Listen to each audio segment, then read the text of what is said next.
Hi everyone, it is Wednesday the 16th of November 2022 and it's 9:01 AM.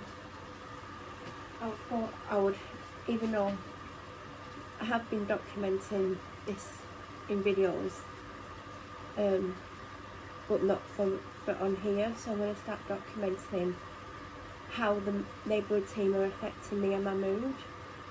So obviously yesterday PS Stainton came round after basically forcing himself here, even though I told him I was busy. He did not care, because apparently you're not allowed a life, you're not allowed to do your own life, you're not allowed to go to work, you're not allowed to do anything, because when PS Stainton wants to speak to you, you have no choice but to see PS Stainton, who will mislead you about why he's coming.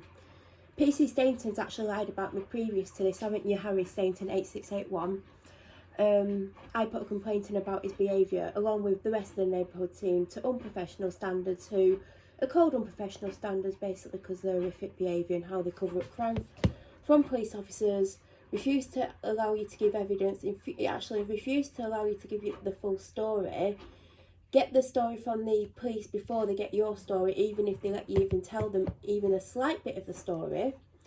Then they refuse to allow you to give the evidence which will fully corroborate the story. Then they find in favour of the police officer and insult you and make you out to be the biggest criminal on the planet, when in fact it's actually the police, but professional standards' job is actually to cover up for police crime. And I know every now and then there's one in the paper because they have to make an example every now and then, but if you knew just how much crime actually goes on from the police, you'd be like, well, why are they the police to begin with? Because they're bigger criminals than the criminals that they're actually putting away. But there you go. So Harry Stainton did certain things, and when he wrote his report, it'd actually been written for him, and it was clear from the way he'd worded it, especially as it was identical wording or written in the same way as another report from another police officer. Now, two police officers are not going to talk in the same manner, but apparently they did. But Harry's not been in the police long, which is quite clear from his lack of experience, his lack of tact and lack of everything really. And the fact that he was allowed to be the lead PC in the Neighbourhood team was shocking to a lot of people who were having to deal with him when he didn't really know what he was actually meant to be doing. And he kept saying, I've not been in the police long. Well, it was obvious you'd not been in the police long. It was really, really obvious, and the fact that they left him to do things without any kind of supervision, you know, was shocking. Anyway, he lied in his report, and I am actually going to get the report back up because it was full of lies. Read what apparently I've accused them of, because, you know, they like to twist it and word it differently, so it's not actually what I've accused them of, it's just their wording. And then I will read out Harry's response, and then I will play the footage. Now, the footage is very, very long because there was numerous incidences, but I will not be lied about by Harry Stainton or anyone else for that matter. So, I was suicidal yesterday. I'm still extremely down, and the smallest thing will push me over the edge, which I have told someone from the police. And I've also put it in online reports because they have made me suicidal. Now, I've had nothing but crap from the Neighbourhood team since Sergeant Lisa Scorah joined from Mill Hill. So they've obviously got rid of her from Mill Hill because, well, I think her work here proves why they got rid of her. And she's done nothing but bully me, allowed me to be bullied, encouraged bullying from her team members, who are nothing but abusive, liars, and, as you saw, control freaks. Now, they all know they're not allowed to come and speak to me and accuse me of things without an appropriate adult, because I do not understand. I'm a vulnerable adult and I have some communication issues which the police are fully aware of. I felt intimidated and scared by these two big police officers, because Harry's about 6'3" and then he's got his shoes on which make him bigger, and they scared me. My heart was racing and I almost collapsed when I shut that door, and I was against it, which I'd stopped filming, but I did restart filming because they were stood there scaring me and drawing more attention to me. But they like doing that. They like making an example of a victim, because I am a victim and I can prove it, because I've got thousands and thousands of hours of evidence of harassment on my phone, where people were stood outside my house for up to 12 hours a day, intimidating me, belittling me, threatening me, standing on my property, making fun of me, getting the children to kick footballs at my car for hours, getting them to hit cricket balls at my car for hours, getting them to hit tennis balls at my car for hours. So I have got the evidence, but the police, because I speak the truth about them, are refusing to help me. Now, because I'm not a teacher or a social worker or a bloody judge or a solicitor, they don't want to know. But unfortunately, some of my neighbours have these jobs, and because they've got these jobs, apparently it means they can harass me, threaten me, rape me, sexually abuse me, try to smash my front door in, and far, far worse. But, you know, me, feeding wild birds, oh no, you're bringing wild birds to the street, that's harassment. What am I, Dr. Doolittle? Oh, come here, birds. Yeah, of course I can make birds come to the bloody street. There's birds on the streets now. Am I feeding them? No, but it must be my fault there's birds in the world, but apparently there is. So anyway, PC Stainton made me suicidal. He bullied me, he intimidated me, he scared me. He didn't finish cautioning me. I couldn't hear what he was saying because my heart was racing, and they all know I've got severe anxiety where my heart races, and if you're saying anything to me, I can't hear because my heart's racing so much. They almost let my dog out the house, as you saw, even though I said to them, don't open the door, because if she escapes, huskies don't come back. Huskies, you can't train recall to, which I've told the police countless times. So if she would have escaped, they would have had to have caught her, and it takes hours to catch her. I'm not even joking, because she has escaped before. Once it took an hour and a half. So, you know, inconsiderate, and then standing outside scaring me, because I was scared inside. I rang my dad and I was petrified, and he was watching what they were doing.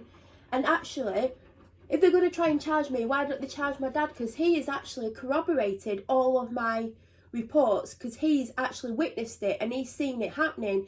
And as I say in my reports, I'm not showing the incidents, because what they're doing is stamp, stamp, then they're walking normally, and because they've stamped, I'd say 80% of the time it sets off the Ring camera. So by the time the camera activates, which they're all fully aware of because they all have Ring cameras, by the time the Ring camera activates and actually starts filming, they've stopped stamping and they're walking. And I'm saying in my reports, this is who's done it. I'm not saying they're doing it. And also, you can't see them doing it, even if they're doing it on the camera, because of the hedge round the house, and you can't see if they're stamping their feet or not. So another lie that the police have told as well, not only are they saying that I'm giving false evidence and it's not happening, yes, it is happening. It's happening countless times, and I can show you, if they actually asked, I can go on the Ring camera and I can show them answered motion, answered motion, answered motion, all the way down. Some of them are not answered, it just says motion because I don't always go on. But all the way down, can you see more and more of it?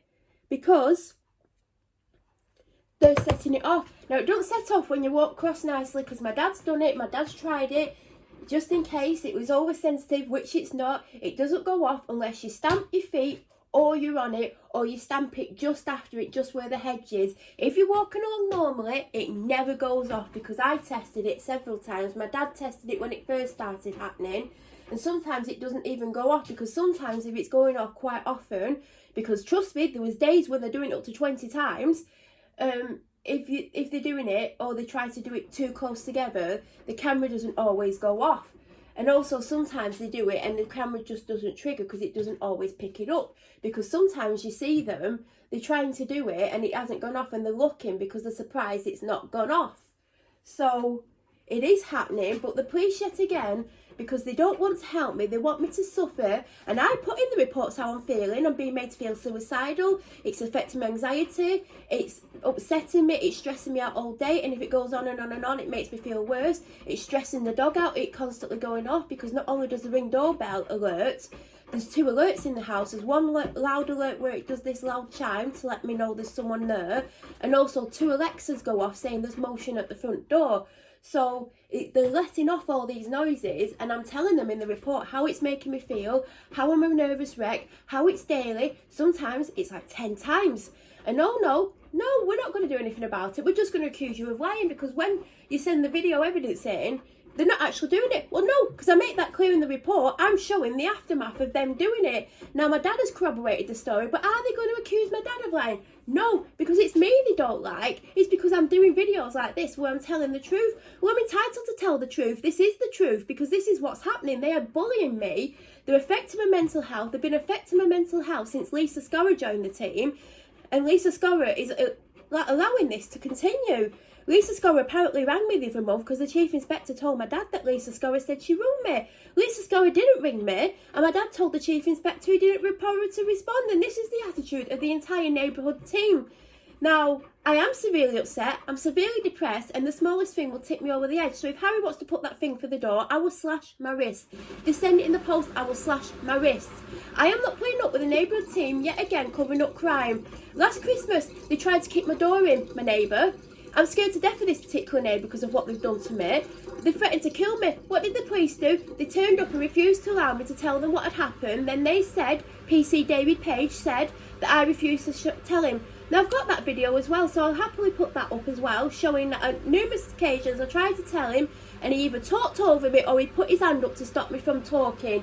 He also stated that when my dad tried to show him the evidence, which he tried to stop my dad from showing him because he's recording and he doesn't want the evidence because he's clearly been told not to get the evidence because they'll have to deal with the situation, he said that my dad had technical difficulties. No, my dad didn't have technical difficulties. He showed in the first video, and when he went to show him the second one, it weren't loading quick enough, and he said, oh well, we'll look at it another time. And then he put in his report to unprofessional standards that there was technological difficulties. No, there wasn't, David Page, and I was still recording at that time.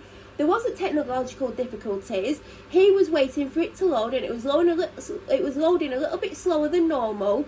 So he did try to show you, but they've not once tried to come back. They've decided it didn't happen, and that this person who has done other things to me, really serious crimes towards me, who stood outside and threatened to kill me on camera, refused to come and review the footage and let them get away with it, which meant someone else from the same household has threatened to kill me 3 times, has been abusive and done all sorts of other things. And guess what the neighbourhood team did about that?